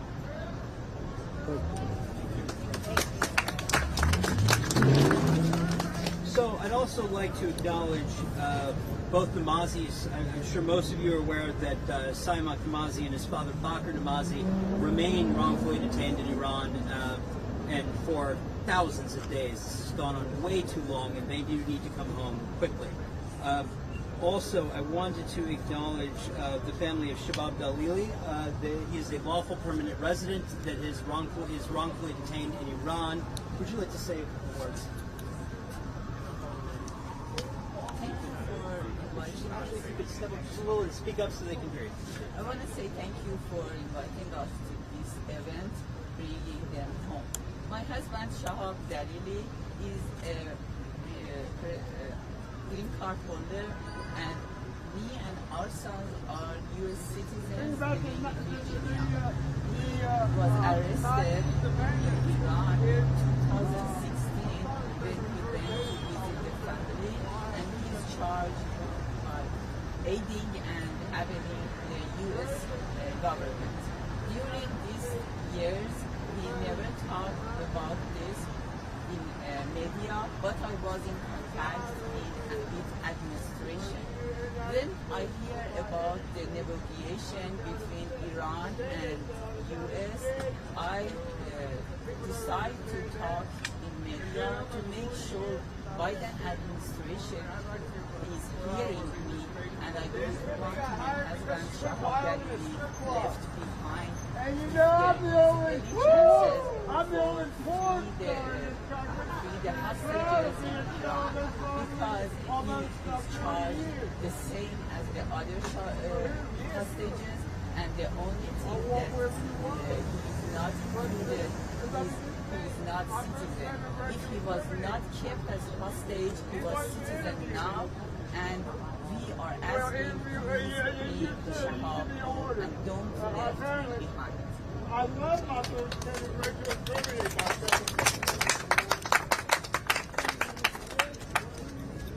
Okay, I would like to next go to the Berry family. Arian Berry is wrongfully detained in Venezuela.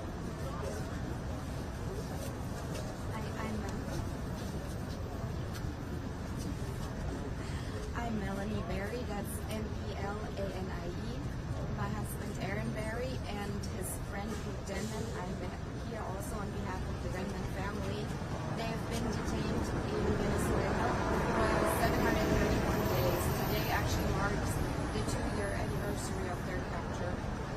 And it's just been a hard 2 years for us. There have been many months without phone calls. We don't know what their condition is.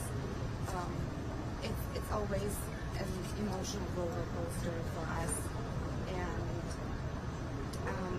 we're just really proud to be standing here with all the families because this is an important issue to bring our loved ones home, to get the attention of the administration. But it shouldn't even have to come to this. The administration, we implore the administration to do the right thing, to bring our families home. And as Nikki Hill put it, just to prioritize patriotism over politics. Thank you.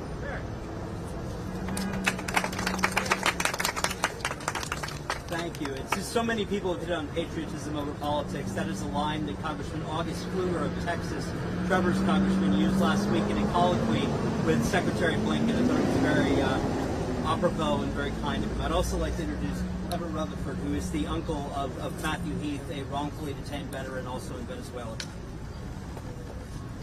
My name's Everett Rutherford, E-V-E-R-E-G-T. I am the uncle of Matthew Heath. Matthew has been detained in Venezuela, wrongfully detained, 603 days as of today. We think we've done a pretty good job of telling Matthew's story, but there's always more to tell. And we'll address that in just a minute. I've already talked about many times his torture, his psychological abuses, the fact that he's been kept in a basement cell 3 levels below ground, in the dark, deprived of basic human rights. He's endured now 1 year of trial, all for show. What's he guilty of? He's guilty of being an American. What they have done is they found someone just like with unfortunate colleagues also from Venezuela. They found an American that they can use to try to trade or to gain concessions from the U.S. government. Our families are trading. We'd like to trade something back for them, frankly. We'll do whatever it takes to get our family members. However, to do that, we need one thing. We need some courage. We need a display of moral fiber for which this country is supposed to be going. And we need action from the man who occupies the house behind me at present. Courage, moral fiber, and the willingness to act, to do the right thing, to bring imperiled,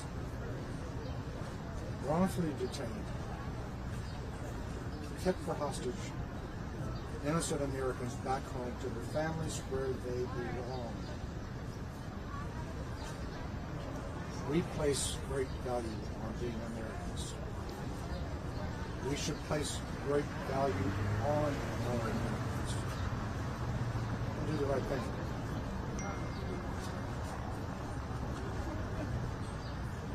Courage.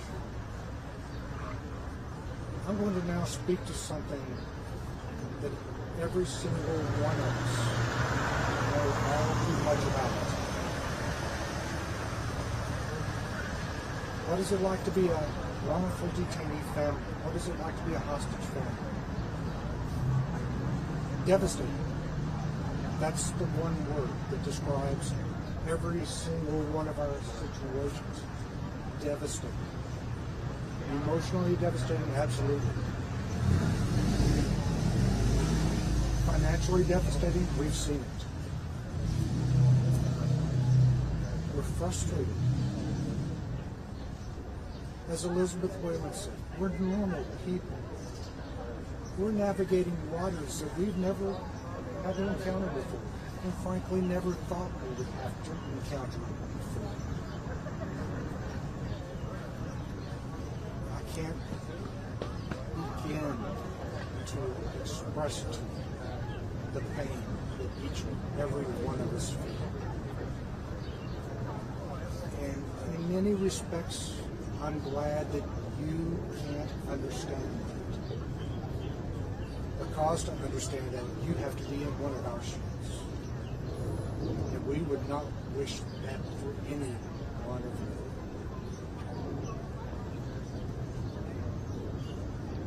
you. We want to see our family members home.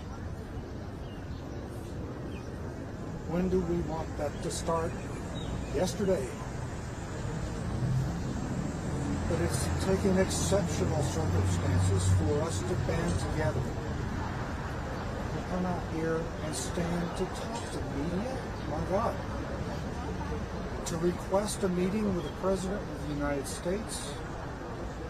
I spent 7 hours with my congressional contingency in Tennessee yesterday. Tomorrow, I'll talk to the State Department. I'll talk to the NSC. We've each had audiences with people like Jake Sullivan. we're working very hard. A little cooperation and understanding from the President would be greatly appreciated, and I can assure you that no one in Congress will ever bash him for bringing someone home safe and sound to their families.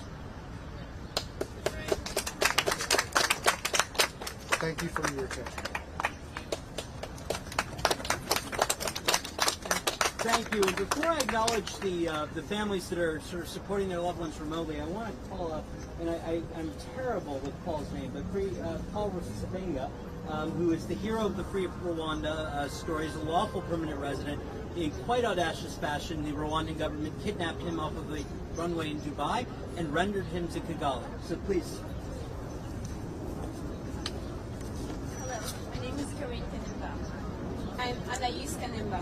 We are the daughters of Paul Rusesabagina. He is a human rights defender and the recipient of the U.S. Presidential Medal of Freedom. For 614 days, he has been wrongfully detained in Rwanda because every single day that we have to live through this is difficult, and every single day we try our best to keep it together. All these families that you have in front of you are holding it together because we have to, because otherwise our families who are held behind are not going to stay strong. So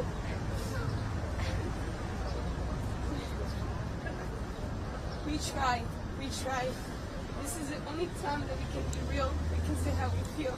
Because when we speak in front of the Congress and State Department, we have to put a game up, we have to defend our fathers, our loved ones, and we never get to be here to say this. But our father has been detained. He's a legal permanent resident.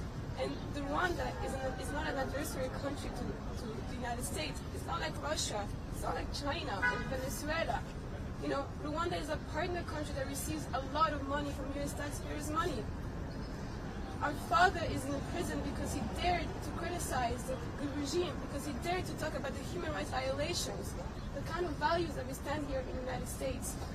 And we have demanded and pleaded to the United States President, President Biden, to secure my father's release, to secure other families, other fathers, and other uncles, their release. And that has not happened yet. We need a meeting with this president.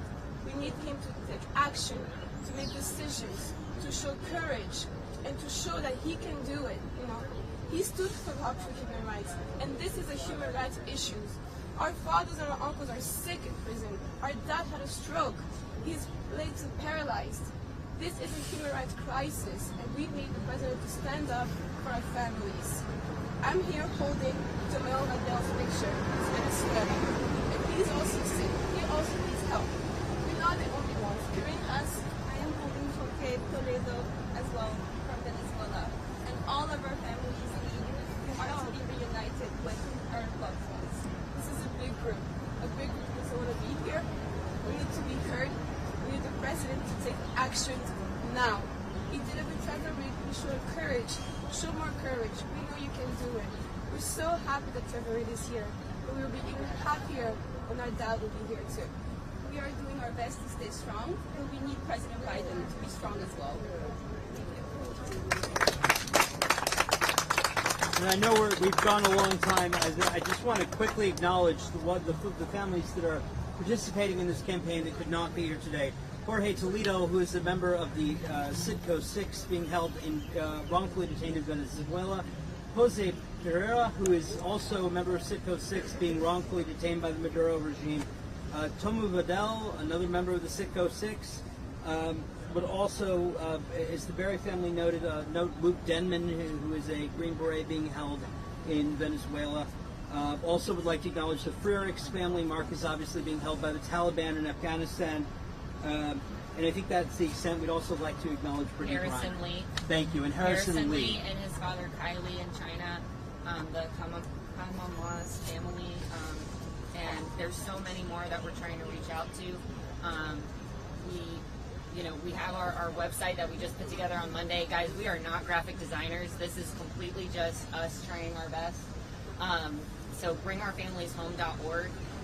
You can find our mission statement there if you want to get in touch with us, an email address. And then if you're a family, an American family going through this situation, and you just need solidarity and advice, email us and we'll help you out. Christina just Oh, great. Do you want to read that? Sure. I'd like to read this on behalf of the Vidal family. I'm sorry. And this is from his daughter. To introduce myself, my father is Camus Vidal, wrongfully held 1,625 days in Venezuela with the rest of the Citgo 6. I could not make it to the event today, but I'm watching the live stream now. I know you're suffering, and I'm sorry this is happening to all of our loved ones and families. Sending love and light to all of you. This is a very close-knit group, and again, we're here asking for more moral courage. I'd like to acknowledge Diane Foley, who is here, who has sort of helped us coin that word. Also, I'd like to acknowledge the incredible contributions of Governor Bill Richardson to these families. Many of them are working directly with him.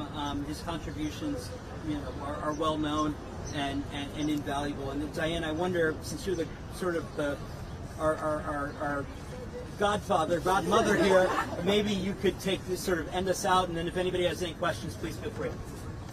I just want to thank you all for being here. These brave families so need you to give them a voice. Our son James was held hostage for 2 long years and died in captivity. Do Americans need to die?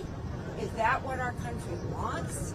These are all innocent U.S. citizens, some of the best of our country.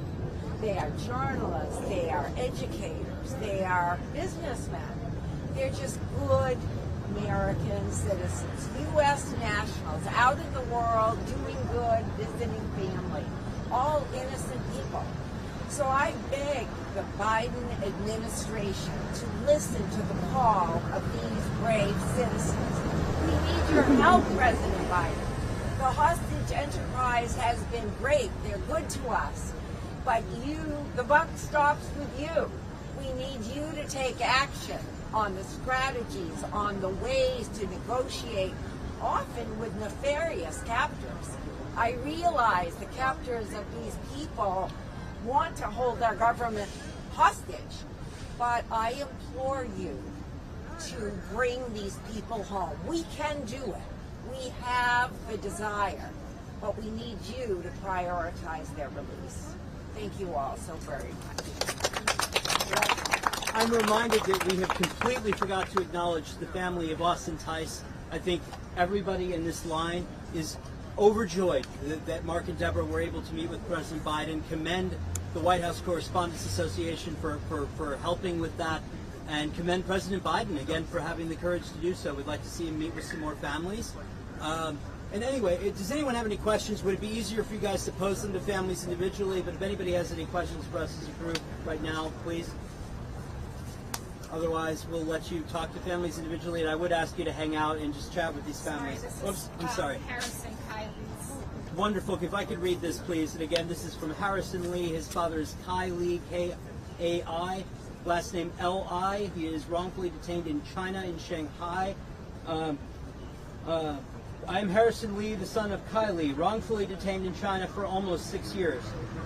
It is great that all of us have come together, and while I was unable to make the event today, having this sense of community makes us all stronger and gives us more hope than I've felt in a long time. A big thank you to all those who are organizing and supporting the event, and I look forward to working together to bring all of our loved ones home. Excellent job to those who spoke today. I'm watching the live stream. None of us are political activists by nature or training, yet everyone was such an effective advocate for us all. And it's just sort of, we'll close this out with thanking Congressman Pfluger for coining the idea of patriotism over politics. I think it's something the country is ready for. I think it's something voters are ready for. I don't think voters care at all about using some of the more aggressive tools in the president's toolbox to bring our people home. And just remember, it should be a matter of national pride for us. We bring our people home no matter who they are, what they've allegedly done, where they are, and we have to be morally consistent on that. So anyway, I'd encourage you to meet with the families afterwards, and thank you all for coming.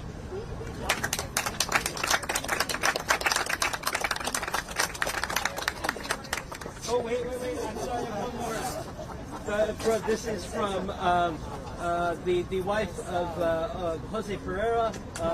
who is one of the Sicko Six. My name is Mervis Ruiz, one of the Sicko Six. My family was unable to travel. We understand that suffering and the economic struggles, because we are living them every day during these 1,065 days. This is a nightmare, and we hope someday to wake up. God bless all of you. Yes, ma'am. What did I do wrong? Did I get everything right? Voice to Everyone. That's it. Thank you all.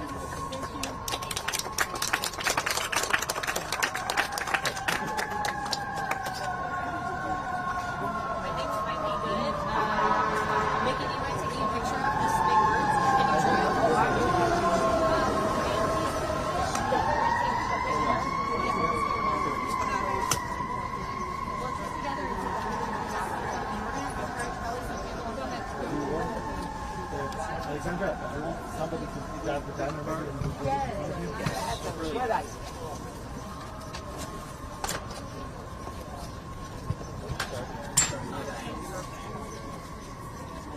I'm currently getting out of the way, so.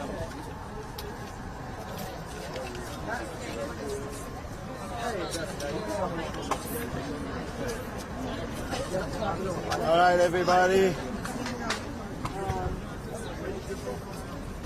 Sorry, pushing. All right, look at us here.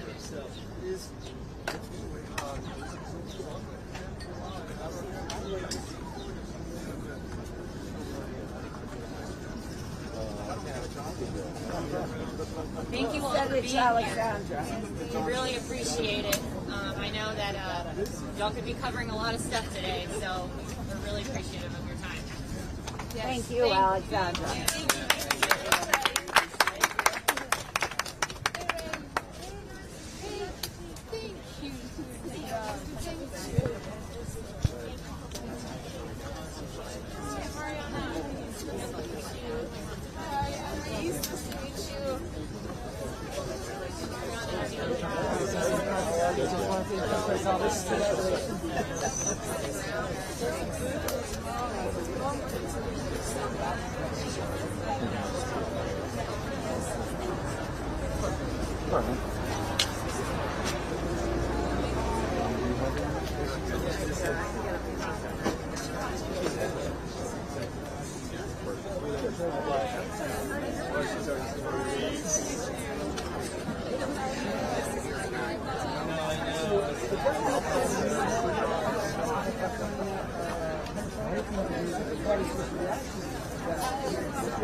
Thank you for being here today. I'm Amy Webb, a Senior Field Director at the National Trust for Historic Preservation.